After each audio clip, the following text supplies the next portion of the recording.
You've probably seen this phrase show up a lot in Hustle Bro Instagram feeds. I overheard it from someone in line behind me at the coffee shop the other morning, so it's definitely out there a lot. And like all kind of generic motivational success advice, of course, there's an element of truth to it, especially if we're talking about something like mindfulness, which if you believe Simon Sinek, you can trace this phrase all the way back to Zen Buddhism, then that would make a lot of sense. But when you bring this phrase into your business life, you're going to end up majoring in the minor things and you're going to miss out on a lot of opportunities to level up. So today we're challenging that advice so you can basically dump it and replace it with a more empowering mindset. And when I dig into why this phrase bugs me, it hit me that it just violates several timeless principles from some of my favorite books. And these are principles that I think have massive amounts of evidence that they are true. And so I want to share those principles with you, starting with the 80-20 principle, and what's one of my favorite principles of all time. And we know from this principle that 80% of our results come from 20% of our actions, right? Well, what's that 20%?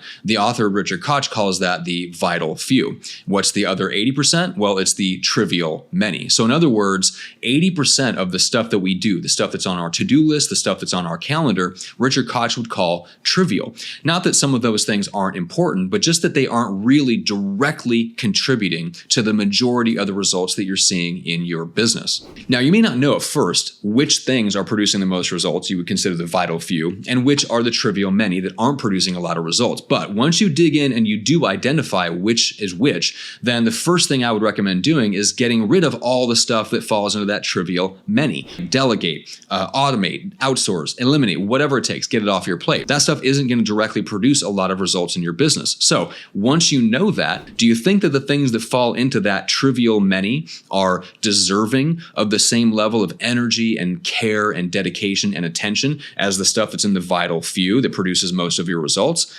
I would argue no, right? So it may sound great to give everything the same level of attention and care as if that's a lofty spiritual thing to do. But in business terms, once you understand the 80-20 principle, you realize that only a precious few things are actually deserving of our highest level of energy and care and attention and dedication. Now let's move on to a book that I've been revisiting a lot in the last couple of weeks, which is Unlimited Power by Tony Robbins, which draws a lot on NLP. And there is a timeless principle in NLP which says this: your current state has a massive effect on your actions and your behavior. And of course, everything is filtered through our beliefs and our values and the ethics that we were raised with. And so it's not like our state determines our actions, like we have no choice, but it definitely has a massive effect on our behavior and our actions moment to moment. In other words, how you handle a situation today is a reflection of your state right now today. So let's say something comes up, it's a negative situation, but you're tired and you're hungry, or you just got off the phone with your accountant.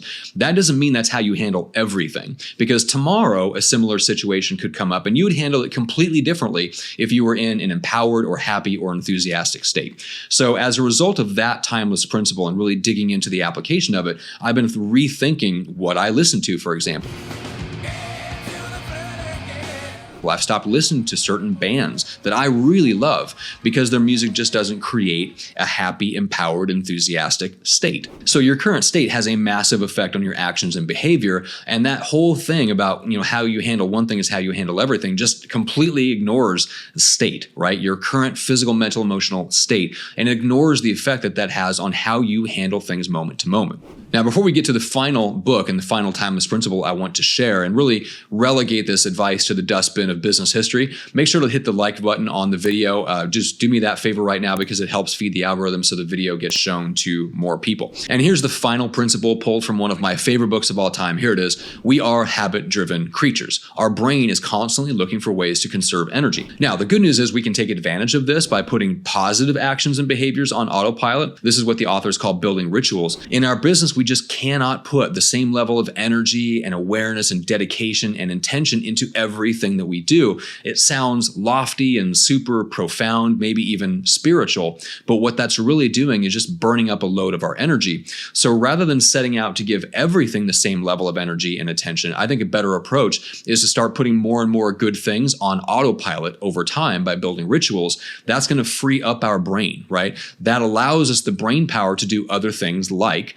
doing hard thought that leads to creative breakthroughs, sifting through random ideas to create new connections and new insights, doing the really demanding, mentally intensive work that leads to pattern recognition and builds new expertise, or even solving difficult problems in our business that removes bottlenecks and gets us to the next level. Those are all tasks that require a lot of mental and emotional horsepower, and that's horsepower we simply will not have if we're trying to put the same level of energy and active attention into everything that we do. Should we cultivate more mindfulness and awareness in our life, day to day, moment to moment? Absolutely. There's a great spiritual principle there in the sense that, more mindfulness and more active awareness on what we're doing in the present moment absolutely will calm our minds and have all kinds of positive effects that spill over into our business. But when it comes to business, and just to sum up these principles here, there are precious few activities that actually produces most of our results and are worthy of the highest level of energy and awareness.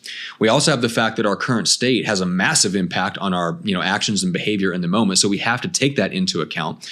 And finally, our brains simply want to conserve energy. And so I think a really good approach is to put as many positive actions and behaviors on autopilot by building rituals. So we're not thinking about them actively. So rather than approaching each task with the same level of energy and dedication and awareness, I think a better approach is to give each task the appropriate level of energy, dedication, and awareness. That's what success actually demands from us. The ability to learn and know and understand how much energy and dedication a task requires, and because you know where it fits into the bigger scheme of things. Is it in your vital few? Is it in the trivial many? Because the vital few deserves your absolute highest level of energy, attention, and dedication. Everything else does not. And so when it comes to that advice that how you do one thing is how you do everything, I think it's incredibly misleading, and it leads entrepreneurs away from doubling down on the few things that would produce the most results and potentially get you to the next level. And if you enjoyed the video, I know that you'll love every other video here because you'll love breakthrough ideas and timeless principles like I do. So hit the like button, hit the subscribe button, whatever the case is. Show YouTube that you like and enjoy this video, and hopefully we'll see you on the next one.